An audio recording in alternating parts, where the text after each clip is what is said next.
तानिन्द्रियमतः कुरु सर्वमाविरुपासताम् अहे बुद्धिगमन्त्रं मे गोपाय यवृषकस्त्रैविदा विदुः ततः सामादिगजुमुषी सा हि श्रीरमृता सताम्। सभाजीर्भः सदस्येभ्यश्च नमो नमः।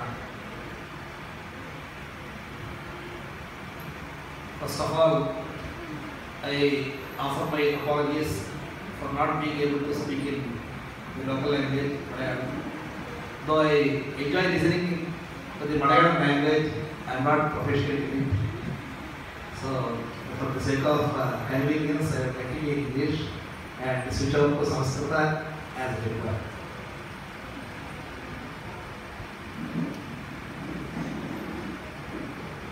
भारत भूभागस्य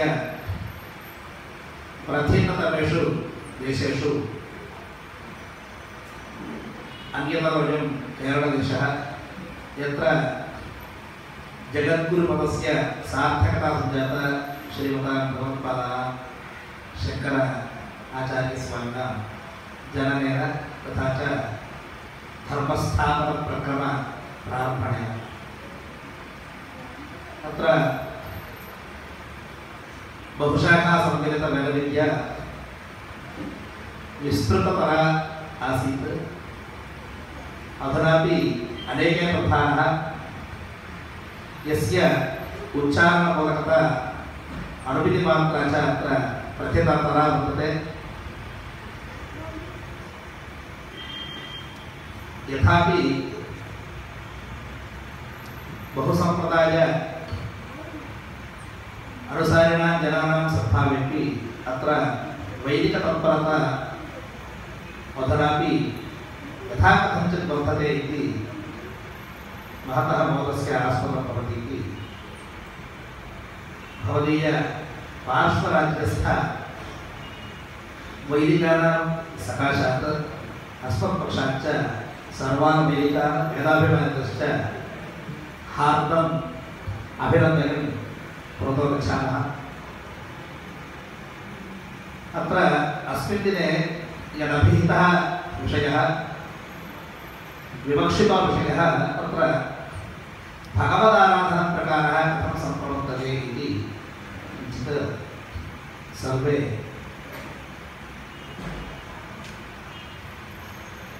समालोचयन्तु इति। भगवदाराधनं कथं सम्प्रवृत्तम् इति पर्यालोचनायाः प्रागपि भगवतः मनुजस्य इतरेषां जीवनां च सृष्टिः कथम् आविर्भूता इति किञ्चित् परिचालनं कर्तव्यं भवति। यथाविधं सृष्टिक्रमं निर्वर्तयितुं प्रवृत्ताः श्रुतिः तद्वाक्यानि च यदा वयं समालोचयामः तथा च तदुपमानक स्मृतिग्रन्था ब्रह्मसूत्रादि वा विशेषकसूत्रादि वा अथवा तत् उपब्रह्मपुराणवाक्यानि भारतमहापुराणादि ग्रन्थेषु समुद्गतानि यानि वाक्यानि वर्तन्ते तेषां पर्यालोचनेन ब्रह्मणः सकाशात् कथमियं सृष्टिः प्रवृत्ता इति ज्ञायते। महान्तं श्रममनुभूय इमां सृष्टिं विदधौ विधाता। विदधानेन सृष्टिकर्ता स्वगेच्छ बहवः क्लेशः समनुभूताः वर्तन्ते। येषां परिहाराय स्वयमपि पृथक् पृथक् प्रयत्नम् आरचितवान् विधाता। स्वीकं सामर्थ्यम् अपर्याप्तं भवति इति कृत्वा अपरयोः हरिहरयोश्च साहाय्यं नीत्वा अत्र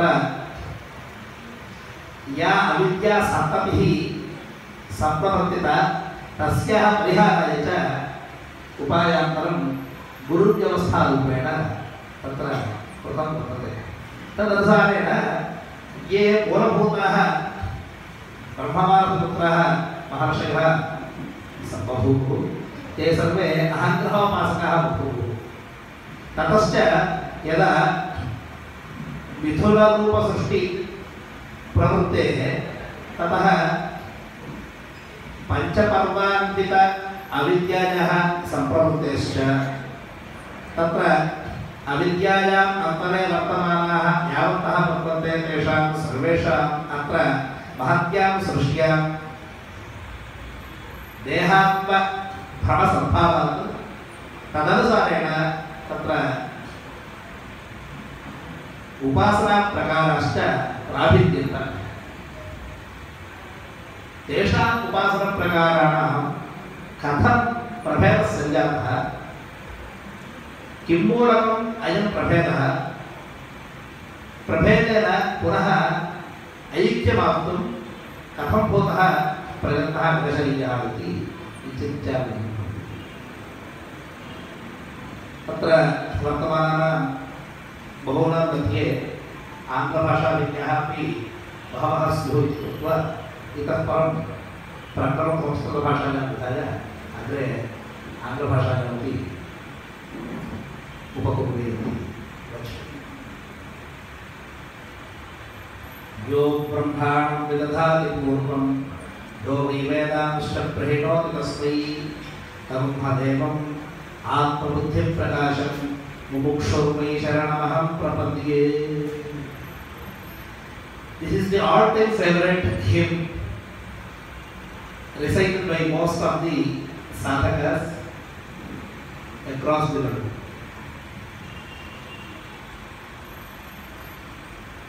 Briefly, I would like to explain the meaning of this verse. We are all visualizing the creation. If there is a laptop here in front of me, there is a table which is supporting it. Beneath this table, there is a carpet. Beneath this carpet, there is a stage. Under this, you have tiles. Under that, there is a plinth beam and some flooring. Beneath that, it is just mounds of earth, soil.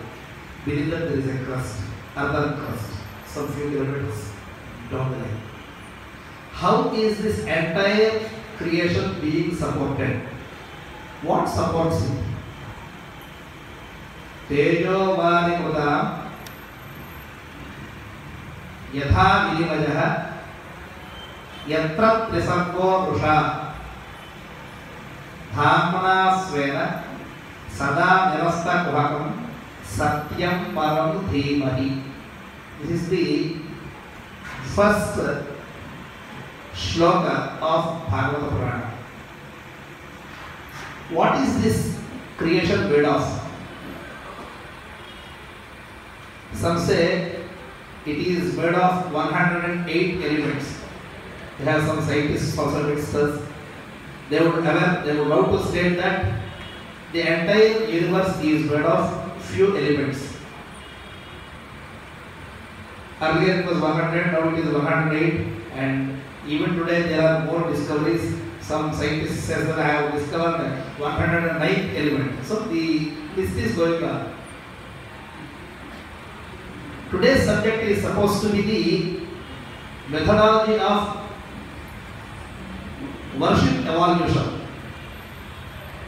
Everyone, irrespective of his religion, his language, his status, if he has some difficulty, he will pray to someone.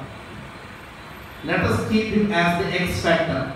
X is in algebra, it is made for something which is intangible and which cannot be explained. That is X factor. You are in the Arabian lands. If you go there, they are praying to someone. If you are in some western lands, they are also praying to someone. In the eastern, far eastern, there is also some prayers going on. Here we are doing some prayers. The Arya Samaj Patha does some prayers. The Rijal Kuda Vedapathshala does some prayers. And the Tantra Vidya Peetham does different prayers. What is the common link which is linking all the prayers? How did these prayers come into being? What is the basis for it? That is our quest of this discussion. How exactly did this begin? Was this there from the day a human being was born? We don't know. Of course, we have got some scriptures which say that there were prayers.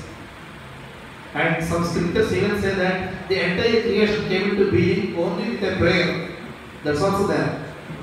Sabhuritim Yahat, Sabhumi Masargata, Agnihotram Darshapurna Masavilushi. The Creator said, Om, Bhu, the entire planet Earth, it came into being. Sabhumahiti, Yahat, Somot Arikshamasagata, the ether, the intermittent ether, the space was created by the utterance of the syllable Bhuma. Sasomaritim Yahat, Sadima Basurjata. The other ones were created, the heaven was created by the recital of Om Sumaha. It might seem illogical because if we are all capable of doing such things, everyone says, who is this? So at least we should have got some hundreds of these planets. So it means the prayer or the sound who itself is not enough to create this planet. Because let us understand how our scriptural systems they work. It is not just by the mere beliefs as in other faiths. This is not to belittle other faiths, but we should stand proud for one fact. Please go to the wonderful sentences uttered by Shankaracharya in the Sharira Mimamsa.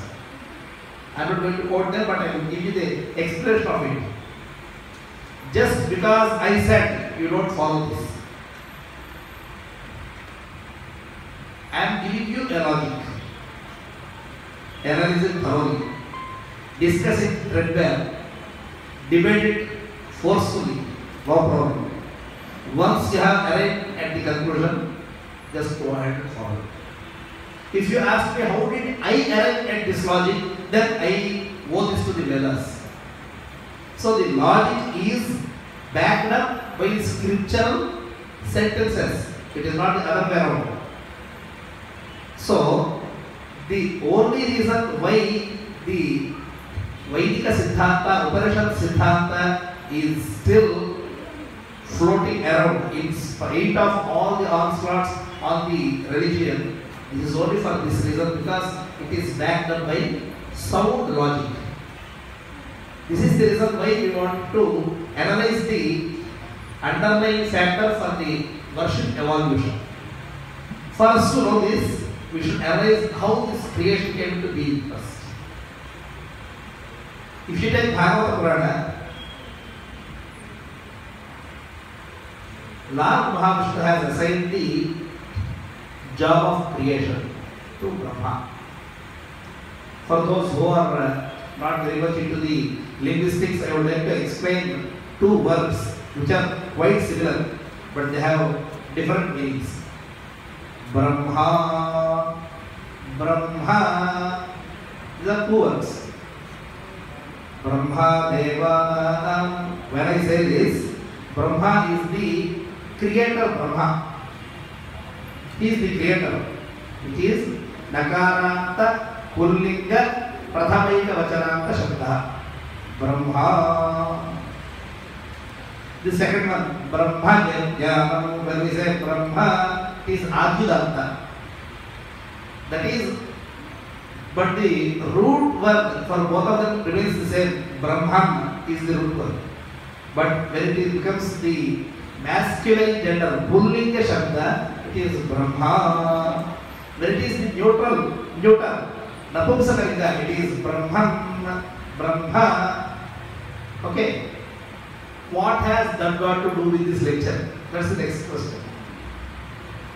There is a special Vyakarana Sutra, Nagvishayasya, Klivasya. Nag is the symbol for Napumsakalinga that starts with Udatta Swara. So,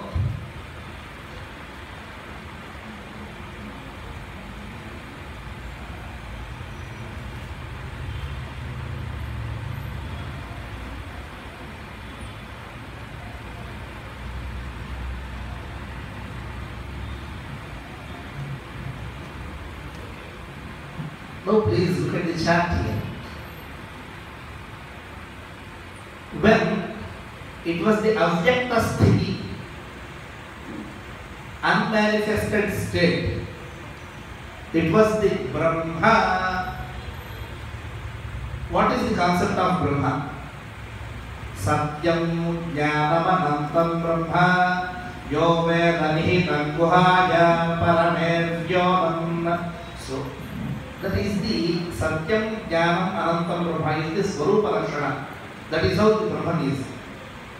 But that Brahman can neither be visualized nor thought of, because at that stage, the unmanifested stage, we are all part of the same Brahman. So there is no distinction. The most favorite euphemism, the Upama, the comparison in the Upanishads is Yatha Adhyas Yandamana Samudre Astang Gachanti Nama Rupe Vihaya. You have got Suju rivers in Kerala, which originate from the Western Ghats.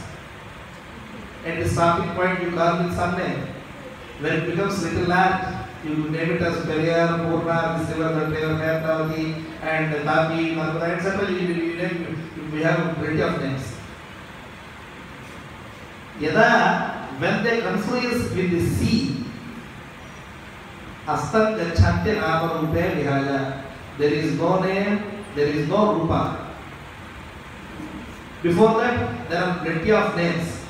Similarly, at the very beginning of the entire creation, we were all part of that unmanifested state, which is called the Brahma. There was no visualization, separate visualization. At that stage, then the first question comes to the mind. Okay, if everyone was happy at that stage, we were all part of that great divinity, there was no grief, there was no sorrow, there was no problem at all. Why at all this creation was required? What is the basis for this creation? It was not required. Why should God create a trouble? And again, He should give us a procedure to alleviate the trouble. पहले कुछ गड़बड़ कर दो, गड़बड़ को दूरी करने के लिए और एक रास्ता निकालो. क्या है? What is the purpose of it? It's unrestful. That is the matrix which is called the Maya. None of these doctrines escape the matrix of Maya. You take it any darshanas, any part of this world, even the evolutionists also fail explain why this started again. They say it started, somehow it started, and we don't have any clue to stop. Some say it is a non-returnable, some say it is a ever continuing. So there is no definitive answer for it. So other Siddharthas, Vedic Siddharthas have concluded this is the concept of Maya by which the Brahman had wanted to manifest the several creatures which are innate in it, Antasthaha Jiva. He wanted them to manifest as separate entities. So, from the Savana Brahma, let's go to the next step, that is the Nirguna Brahma to Savana Brahma. If you are in deep meditation or deep sleep, what would your first and somehow you have got up? Why I am giving this example is just for this reason. If you are very happy in deep sleep, why should you have come out? Atyantam Anandaya Jaha Swamitranama Saha Kathanam Saha Bhayayati. Why should he come out? You are enjoying blissfully your sleep. Why should you have come out? That is Maya. There is no escaping that. Since we are also part of the great Brahman, he also, that Brahman, you may call it or that or he or she, whatever it is, the gender does not matter. So it has tadai, kshara, bahusya, praja, yeya. Okay, let me manifest. With that sankalpa, the first one was to, okay, how should this process be started? Then the concept of creator came first.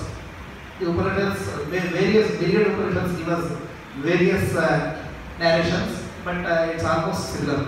Some say it was from Nirguna Brahma, and next was Saguna Brahma, then the Hiranyagarbha, Avyakta, Mahata, Ahankara, Hiranyagarbha. These are the names which have similar effects. So whatever it is. So the Chaturmukha Brahma here becomes Brahma, Deva. Next came Brahma into being.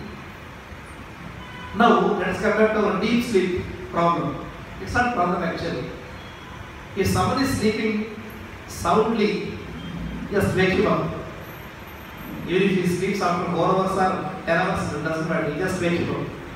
What would be the first reaction of him? He would be deeply in meditative state. He doesn't want to come out of it. Don't call it slumber. He knows how he is, but he is actually enjoying it. So he doesn't want to come out of it. So that is the meditative state. Dhyana pasthita tadgatena manasa pashyanti yam yoginaha. That is the first state. So please refer to the first one. It is called the ahangraha upasana. Ahangraha upasana. That is the first stage. So all these creations that came into being first, they started with ahangraha upasana. It's also called the nirguna upasana. Because you never wanted, even your wife, your children, after coming out of the sleep, you do not enjoy the company of anyone. You would be happy to be yourself. Swapiti nama swam apito bhavati is the wonderful definition which I always would like to quote. Chandogya Upanishad gives us that. What is the swapa? What is sleep? It's just as simple as this. अगर हम किसी को पूछते हैं नींद क्या होता है, people will laugh at you. You don't know what sleep means. But if I ask you to define what is sleep, when exactly are you getting sleep, or you don't know, can someone explain it? The Shastras have given us a definition. Dehendriya uparamaha. Dehendriya vyapara uparamaha. When the senses, the mind cease to work, and when the body ceases to work, it stops all the work. It is exactly the sleep. How does it happen? How does it start?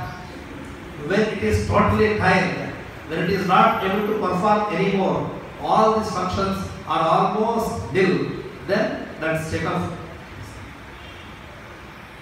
I think you are blessed with some smartphones these days, right? Everyone has some smartphone, some cell phone. You charge it in the night, you take it out, we go all around, we talk, we play, we do all the transactions. But after some times, the battery gets drained off. Then what should we do? Connect to the charger again. Unless we connect to the charger, this will not function again. The Dehendriya of Vyapara, the functionalities of the mind and the body are just similar. The Chandogya Upanishad also gives us another beautiful simile.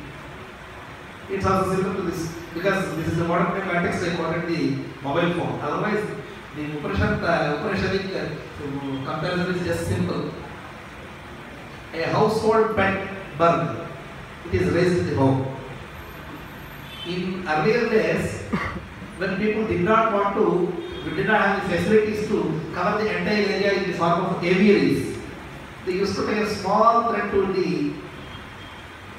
the foot, the claws of the bird, and that used to be tied to the thumb of the person who owns it, the bird raiser.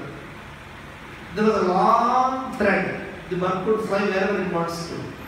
But after flying, taking food, flying here and there, wandering here and there, it gets tired.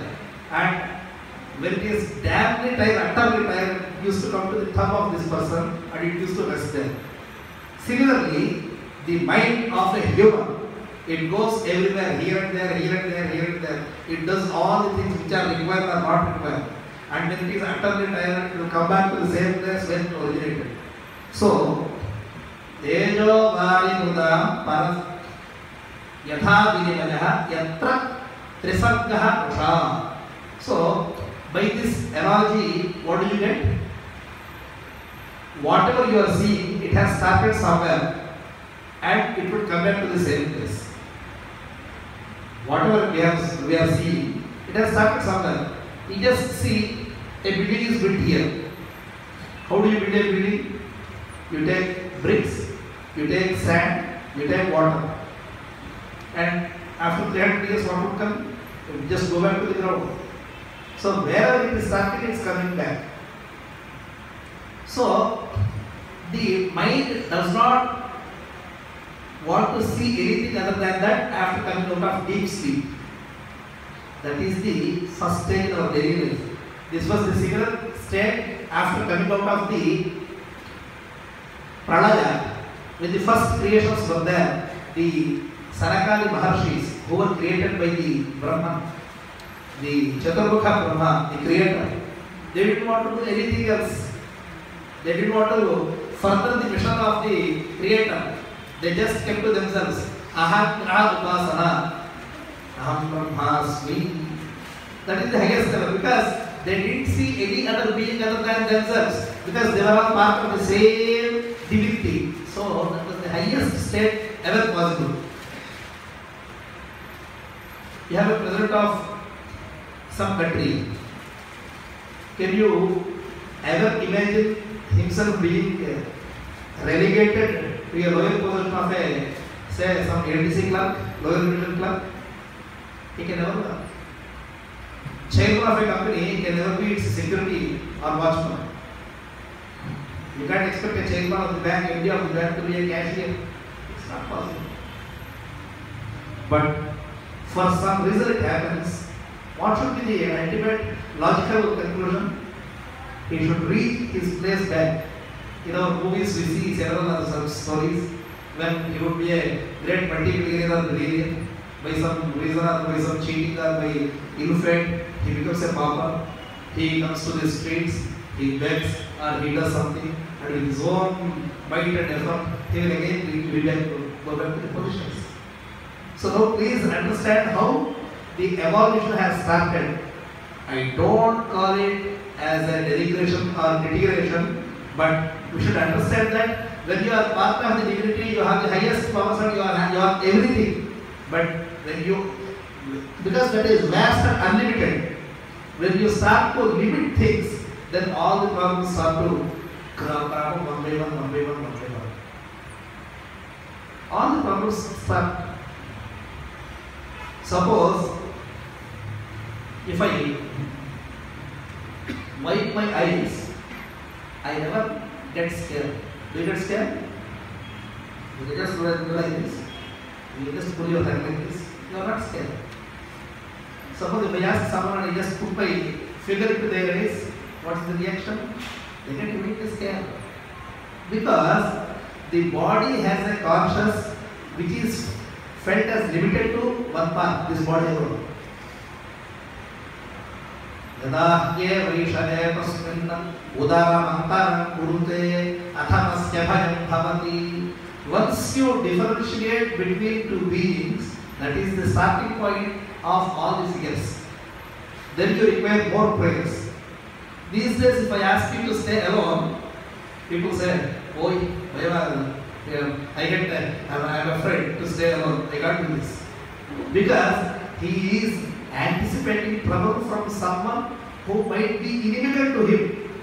Some threat, maybe from some thieves or some cruel animals. You don't know who will come and attack them. So you always prefer the company of someone. But we should understand that The trouble has started when you are sensing that there is someone else other than you. So when it was Ahagraha Upasana, they didn't have those notions. I just call notions because according to the Vedanta, none of them is real. They are surreal only. Whatever you think as real, it's not actually real. Yatha Samtika Jagata Praiva. Okay. Then once the Ahagraha Upasana, after this stage, Brahma was not satisfied because the creation is not expanding as it should have expanded. If the chief minister of the state, if he needs to sign all the papers and deliver all the services to all the citizens of this state, is it possible? So he would like to have a mechanism. Okay, I delegate this to the chief secretary. This chief secretary delegates this to the district collector, and he has some RDOs and revenue officials, and they control everything. So this is how the devolution has happened. Similarly, Brahma wanted the first creations to take up his mantle and expand the creation, but that was not happening. So Brahma, little God, he got whiffed. Why? I'm thinking of something, but it's not happening. What is this? Then he started meditating upon himself. Where is it going wrong? Why is it going wrong? If something goes wrong, we should identify the problem, where exactly is it happening and how it is going on. Then only you will be able to stem the rod. So then he thought, okay, because these first creations, the Sarakal Maharshis, they are not designed to expand this creation. So the basic design has to be changed. As I said, the chief minister cannot sign all the files and deliver all the services in person to every citizen. For this, if such system is there, for you to get your monthly ration, it will take even 10 years or 15 years to get 2 kilos of rice. So that is the system. So that's not possible. Then what happened? Brahma decided to alter the design. What was the design? So to expand it automatically, we need to have a design. Without a design, no one would actually take it forward. So because they were desireless, because they didn't have anything other than themselves to this thing, because they know they were expanded and they are limitless. So there was nothing else that could be sought after. So for Brahma to create a desire, he wanted one dosha. What is that dosha called? Avidya. It is called Panchaparvarnika Avidya. Moha, Mahamoha, Tamisra, Ambhatamisra, Avidya. These are the 5. I will not go into the details of these mechanisms. Finally, once this happened, he has started creating all the celestials, these people, and the human creation has to be by the communion of 2 mortal bodies. Swajibhavamanu Shatarupa. If you take any other Western philosophy also, you get something similar to this only. Unless 2 mortal bodies communion, there is no creation. So that mechanism was there. But if they also start doing penance, what is the use of creating these mortal bodies? So for them, he had devised this avidya. Moha, Mahamoha, Tamisra, Ambhatamisra, and avidya. So this is the Maya Swarupa, 5-tier Swarupa of Maya. Then people had actually started to differentiate between themselves. Then for them to pray, there needed to be a separate mechanism of rulers, such as you have the ministers, the collectors, the secretaries in the government. Similarly, we have got all the Indra, Andri, Yama, Dinadali, Varuna, Vaju, Kubera, Ishara. Please understand, these are the names of the posts. District collector is the name of the post. It's not the name of a person. Similarly, Indra is not a name of the person. We have got several stories which go around which says Indra committed this sin, he did that, and he has actually slain so many things and he deleted them with Agumar. Since that is a post, Some district collector might have committed some problem or some mistake. It does not mean that all the district collectors are prone to make mistakes. If you have an education minister or health minister, it's the name of the post. Similarly, this system was created. So, when people have started to see them as separate entities, they had the trickle of problems to come their way. So, to get rid of those problems, he had to approach someone. So, the prayer as well as the bread, dhyata and dhyeya, these both are created. So, here you see two classes. Dhyata is the one who is actually meditating. The meditated was the celestials or the rulers. So, there are two classes. Even here it was not sufficient because at that time there was such deficiency that people were expanding rapidly. Then they had to be differentiation, further differentiations. It's not exactly degrading or upgrading, it is just classifications. That is the dharmika, the dharma creation. We often tend to think that the way the scriptures or the Samskriti it is discriminating, which is fortunately not true. Why it is not true? Because we often hear some comments and some criticism that it is a male chauvinistic practical culture. That is the standard phrase given by one who does not know. Fine. No problem with it. Let them know whatever they want. Because we need everyone to be happy. If this comment is making someone happy, let them do it. That's not a problem. But let us not stop at just listening and patting them on their back. Where is Kerala in the map of India? It's the western border. Where is Nepal? It is the northeastern top. And what is the, you see these days you hear many comments that there are Madeshi, which are the people in the plains of Nepal, and the Pahadis, that means the people in the mountains. There is a clash between the two sects. So yes, please refer to the history. Even in Uttar Pradesh, the largest state of India, there were two portions, the plains and the mountains. There was a clash between the two that necessitated the creation of Uttarakhand as a separate state. So, why do you require these many states if everyone was equal?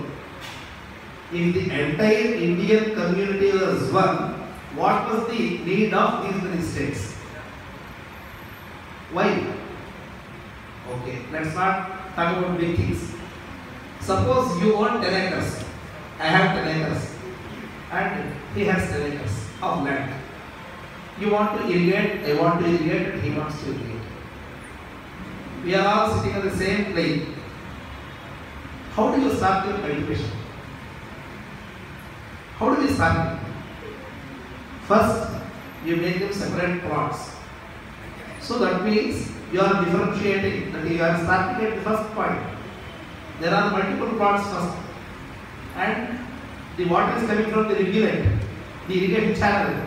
You are opening up to the first plot, then the second plot, then the third plot. That means you wanted the separation for your administrative reason, not for any other reason. Am I right? Or do you have any other favor or fear? No? Is there some favoritism or you get some punya or some extra by irrigating the first plot? Suppose if you bypass the first plot and go to the last plot, what would happen to them? Nothing would happen. Similarly, there needed to be a separate division for an administrative convenience alone, nothing else. The scholar just was reciting the Varnakramas. He used to say that Brahmana Jatika Akara, Kshatriya Jatika Takara, Vaishya Jatika Makara, and Shodra Jatika Varuswara. So, at the first sight, it means that the discriminatory nature of the Indian polity has spread, and it has spread its gigantic tentacles all over. Nothing is left that everywhere there is a discrimination. That's what we think. Wonderful, sir. We agree with you. We are with you. The critic is critic. Hereafter, I urge all of those critics to kindly cut off the long fingers and make them simple and even. So, all the 5 fingers should not be the same. They should have the same size. It should not be different size because we want equality. If you just extend this logic to everything of your body, does the body work? You want a short finger for the convenience of holding it. You want a long finger of convenience of gripping it. And if you just take out this finger, the saying that cannot do anything, what will happen? So, there is a ground technician in the aircraft and there is a pilot. In between there is a hierarchy. Who is inferior, who is superior? If the ground technician just keeps on, the flight will just collapse. Similarly, the division is only for the administrative convenience. You take Purusutta or any other creative verses, they are for administrative convenience only. Because the creator wanted the design to be in a robust way that each of them are supportive and complementary to each other. This complementing happened perfectly as long as people acknowledge the contribution of their counterparts. Once I happened to tour a Western country. I listened to one comment. Actually, it was happening to me, but sometimes I think we should open our eyes. As long as they used to respect the dignity of labor, there was no problem at all. See, the discrimination actually, if you ask me, if there is no discrimination, yes there is. But if you think it is imposed by Vedas, I say it's bullshit. No, it's not imposed. Because people have started to become more selfish and they wanted to enjoy more comforts. Further, they are actually subjecting others to cruelty. But it's not. Just start with your daily routines.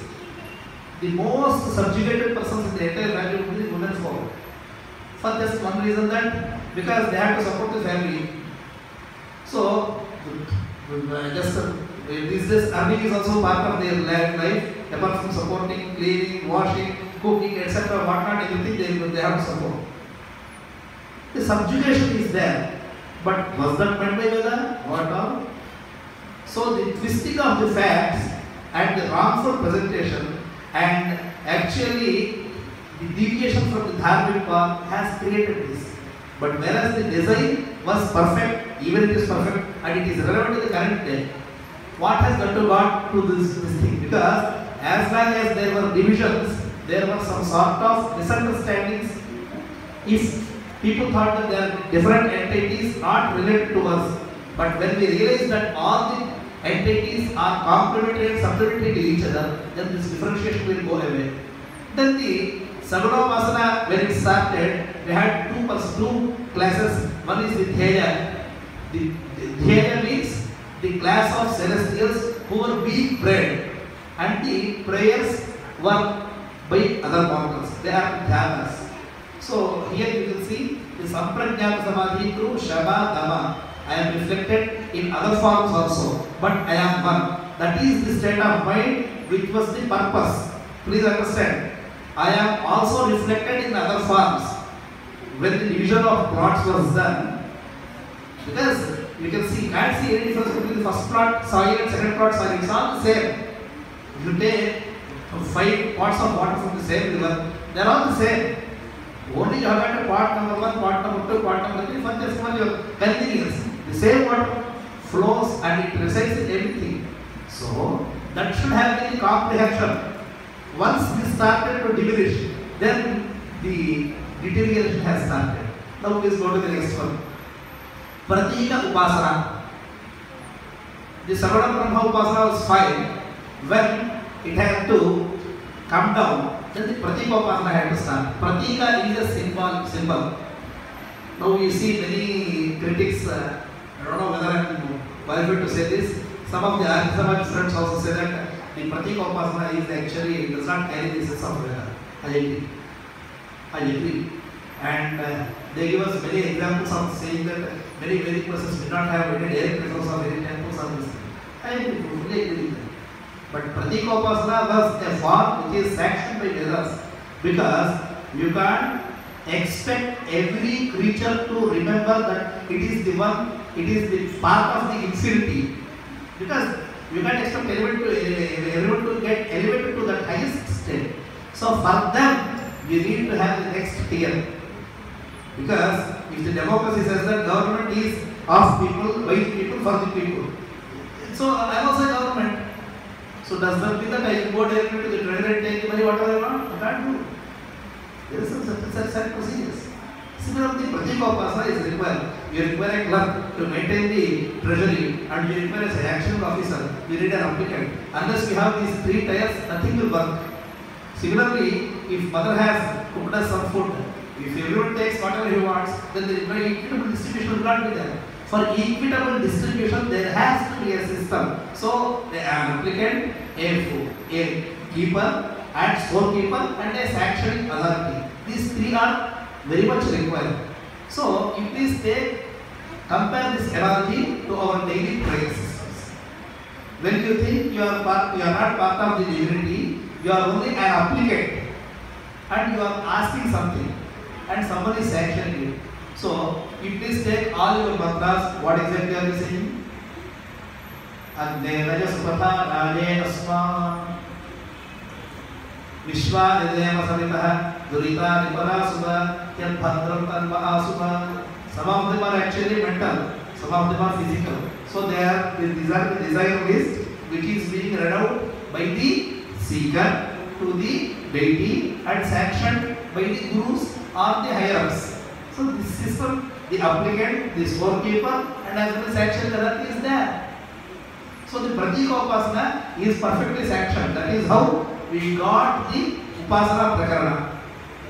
Every morning if you say Sandhyavana, Mitraskya Prashani Tataha, Shravo Devasya Sanasim, Satyam Chitrashramastam. So you have several verses which give us two apparent deities. You need not invoke someone else. So who are those apparent deities?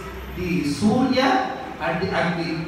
Both of them you require for your everyday's well-being, and to get your life going on, you require these two deities. So actually in fact all the mantra says one thing. Ratamva Satyena Parishincha Miti Sajam Parishinchati Satyam Partena Parishincha Miti Prataha Agnirva Ratam Asava Ditya Satyam. Ratam, Satyam are two important words. Rata is the Manasika Satya.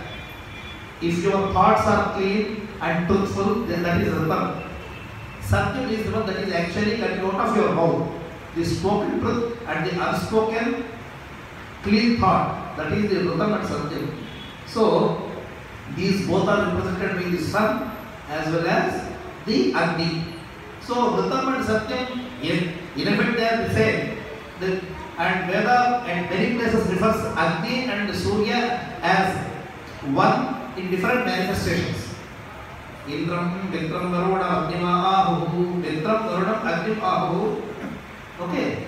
So then I am present in these bodies as Chaitanya. Similarly, the Chaitanya is present in these celestial beings. Hence, contemplate the unity. Asava, Vidyo, Brahma. Because I was thrilled with the news that 9,000, 10,000 Upasakas do Sandhyavandana here.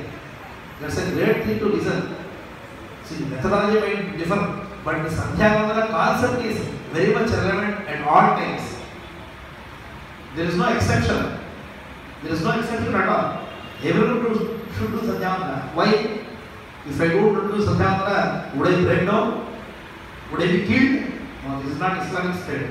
This is free, tolerant Indian society where you are free to do anything. Anything you can do, nothing to argue. But if I say stipulation, is it for my good or your good? Obviously it's for your good. What is Sandhya? What is Vandana? What exactly is Sandhya? Is it some deity? You have got Pragas Koti Devata, 333 crore deities. Is it one among them? For that another, what is so special about it? Why you are doing that Vandana obeisance? Was it required? Sandhya, even if you are stupendous, assiduous, workaholic, and you want to study all the time, Veda gives us one paramount instruction. Henas devai sandhyaketam. Beta, if you want to work for long hours, go ahead, but you should take a break. Ultimately, your mind determines what should be the outcome. If you just flog the horse, take a stick and keep on beating the horse, and if you want to run the horse for 1,000 kilometers, is possible. No, there should be breaks. What is that break? It is not superimposed by some mortal. The nature has imposed its breaks. What are those breaks? These are the sunrise, sunset, and in between the mid part of the day. Aham pramane gata madhyam dinam bhavati. Dinasya madhyam dinam. These are the three important junctures. Sandhya is a juncture. And if you are not stopping the work for a juncture, then you are actually overcharging your mind, which would result in malfunction. Suppose if you are a mechanical engineer, if you are a technician, you just run a machine without a break for years together, what would happen?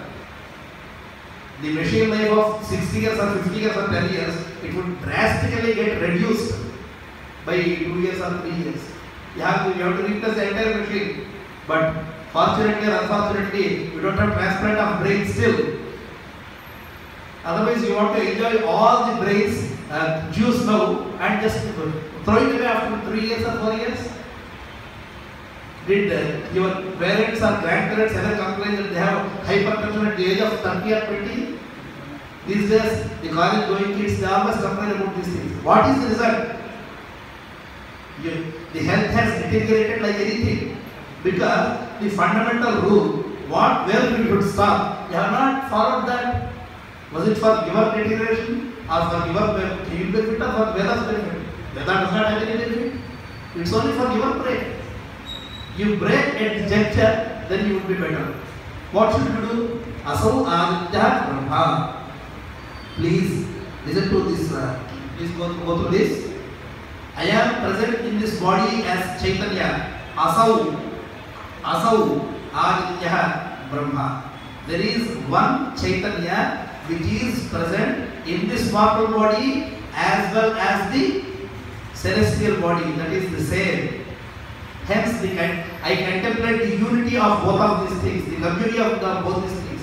That is the Aditya Abhisandhana, is the exact word given in the Vedas. Aditya Abhisandhana. Without this Aditya Abhisandhana, what would be the result? Again, you limit yourself to this body and you exhaust all your quota. If you exhaust your quota, then you have to confine yourself to a hospital bed or some house bed. So, do not exhaust all your quota. Then what else are you supposed to do? Elongate your life. Be optimistic all the times. If someone says, what is the message of Vedas, how are you benefiting? Someone says, okay, if I get some kinetic energy or nuclear energy from the Vedic verses, then I would respect Veda. If someone says that, I said, you are a fool. To have that kinetic energy and nuclear energy, you should have a human mind which is working harmoniously. Further, you require Veda and its philosophy and its psychology. Once you follow the psychology of Veda, then you will not have that conflict at all. There is a wonderful sentence of Adi Shankaracharya. He went to the ocean. He was just sitting there. The tidal waves, what is it consisting of? Water. You just go a little deep. What do you get? Water. That we are calling as ocean. You are also calling this wave as water. But you are calling, give it a different name. Satyapi Veda Padane Natha Tamaham Na Amakiyasatvam Sabudrohi Tanagaha Vachana samudraha na arnaha.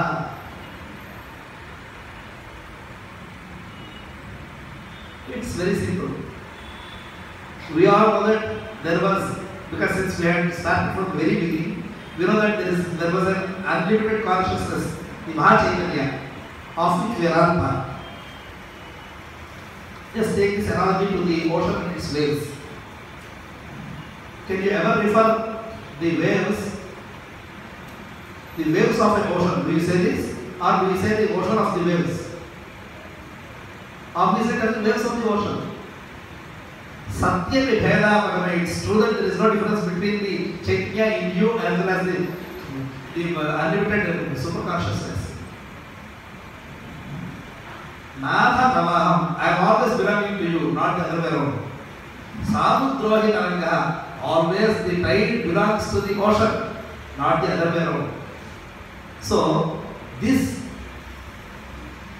Nyapaka, this remembrance should be kindled in the mind every time. For that, Sandhya Vandana is the greatest benefactor. For this, they say, please give a break to your mind. Please be little compassionate to your mind. If you don't be compassionate to your mind, what will it result in? It will just break down. You just bark at people. You just growl. You lose all your patience. You lose your temper. So please give the break to the mind in the form of Sandhya Vandana. Okay, morning is fine, evening is fine. Why is a break required in the afternoon? Most of the people ask me this question. Sir, you are at Ashrama, you are free, you can do Sandhya Vandana anyone, any time of day. Actually, fortunately or unfortunately, we are not actually that associated to those times, even if you have Ashrama. But people say, we are going to schools, we are going to offices, it's not possible. I said, Baba, Sandhya Vandana Swarupa, it might differ, but the basic concept of Sandhya Vandana is relevant to you more than me. If you are working under a boss for long hours, if you are studying for hard, at least be pitiful to your mind and just give it 3 minutes or 5 minutes time as a break. Wow, what is the value? You just sit silently, that's it, that's enough. That is very much relevant. Because, please observe this. Suppose you get up at 5 o'clock or 6 o'clock or 7 o'clock. And your active span till evening is approximately 10 hours or 12 hours. At midpoint, you need to give a small break to your mind. Please test it and you will appreciate what I say. If you don't want migraine at later point of your life, please start it early. Even if you are having migraine, still it would help you a lot. The Madhyendra Sandhya Vandana. Okay, now we will go to the next one. The Pratikopasana has 2 aspects. One is the Suryopasana, which is said about the Sandhya Vandana, because the sunrise and sunset at the topmost point of the midpoint of the daylight, that is the Madhyendra. These are the 3 points which are connected with the movement of the Surya. The second one is Pratikopasana Agni, natural element, but to be produced including Agnihotra, Ishti, Kratu, Yajna, Adhikarya, where the procedures laden with stage-wise mental discipline lead to the upper stages. Agni helps me achieve the highest state, that is the prayer, the synopsis of the prayer. He is my greatest companion. Agne Gruhamate, Sugruhamati Raham Vaya. It's a wonderful, I don't know whether my comment is misplaced. You can just compare this analogy to a duet between a heroine and hero. Agne Gruhamate, without me I am nothing. And without me you are also nothing. You need a housekeeper to keep you alive. And without me I can't live. So, this is a Anyonya Sambandha which is always there. Sugruhamati Raham, Vaja Gruhamati Raham Pujasam. Let you get great name that, okay, you are being led by a very good householder. Tamasi Shabhasha se Tantare Jyotishpati, Tamasi Shabhasha se Amushpai Jyotishpati. I am submitting this prayer, this is my desire, that this relationship between you and me, let it extend to all the progeny in my race. It should not be limited and stopped at my level. Next, after this, the Pratikopasana, we have got the division in the form of 5 classes. What are these 5 classes? Because since you are required to have some food for your sustenance, you should also pay something back to the society. What does the society consist of? Here you can see Deva Yajna, Pitru Yajna, Bhota Yajna, Manushya Yajna, Brahma Yajna. These are the 5 compulsory yajnas. Deva Yajna is to the deities who have given you some sort of food for you to maintain yourself. Pitru Yajna is to propitiate those ancestors who have given you this body. Bhota Yajna is the compatriots, the other creatures in this world who are your companions. These days, ruthlessly the man just sprinkles all the pesticides on all the crops, stating that I am only the owner of entire planet, and you can be very sure that he is the only greedy species who will store for life. You can get no other species which stores its food for even for the next year. No other species does it. Only the man does it, because he is the most greedy and cruel species, the Homo sapiens. But was it the Vedic scriptural basis? No. Every point of time, the Vedic scriptures always remind you, they flog you. Idam devanam, idam pashuram. This is for the cattle. This is for the deities. When they take the dharma, every time, every place, wherever you take a pinch of morsel of paddy or any other grains, please remember the fact that all your compatriots, the bhutas, the other creatures have equal right. Our former Prime Minister said that this community has the first right to the resources of the country. That was very wrong, because Veda says that every creature in this universe has equal right over the resources of this planet. So you can't just negate their rights. So it's the universal rights, not just human rights. So the Bhuta Yajna is the most important, the third Yajna. The fourth one is the Manushya Yajna. Manushya Yajna is treating your fellow human beings very well. Feed others before you eat. So first you have fed, you have offered the ahutis to the deities. Next you had propitiated the Pitru Devatas. The third stage you had propitiated, not human beings, first other creatures such as ants, crows, birds, dogs, etc. These are the Bhutabali.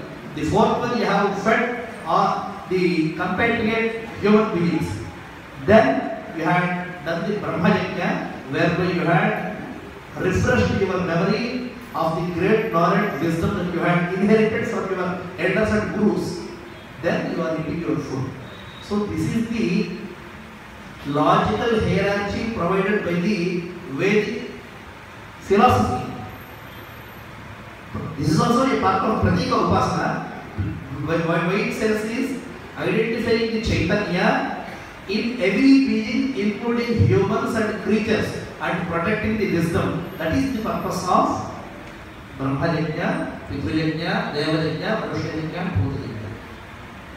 After this, people were still more, they have started to become more lazy. By becoming lazier, they wanted to get some more easier rituals. Then the Pauranika rituals have started, because they do not require you to observe the Agnihotra every now and then. It's only an instant. You have got instant foods for everything, something like an instant food. Pauranika karmas, they were relatively easy. Then even after that, the Panchayajna would also be little difficult for people to do. Then the elders, the rishis have given us at least one, okay, you are taking food. For that you need to commit every day without your knowledge. Purposefully or deliberately you need to do 5 sins. Without doing these 5 sins, you cannot have your morsel of food. How? I am earning my rightful money, and how I am committing a sin? You might ask me. Panchasula dosha it is called. Panchasula padantaye Panchayajna karanam. Now it has descended to Panchadevata Archana. To have your food, first you need to cut a plant. It starts from there. You are hunting the plant first. Then you need to chop the vegetable. And you have to grind the grains, you need to grind them and you need to boil them, and even when you take it out, you will actually remove other insects from the food. So that means you are hurting other creatures 5 times. So this is the very subtle observation of the Shrutis, Vedas. Fine, sir, I am also not able to do this Devata Archana. Then what should you do? Because you can't stop eating. If you stop eating, you will die. So for your sustenance, you need someone to support you. Okay, then our elders have graciously accepted, okay, I understand your laziness, let me give you some other option. Then the contracted outsourcing has started. What? Outsourcing? Yes. Whatever you were supposed to do, you have delegated to someone else. Who is that? The hapless Purohit. The Purohit was also guiding you for some time. Then after some time you thought, okay, even for a Purohit to do something, I need to be present. Okay, how can it be done in my absence? With this in mind, the temple system has come to be. Now the Archakas are the all important factors, figures in the entire worship mechanism. But wherein the original system had little place for anyone else, if you need to eat, you have to eat. You can't outsource it to someone to eat on your behalf. Can you do this? Okay, starting Karnataka, we don't have that system. You have to eat yourself.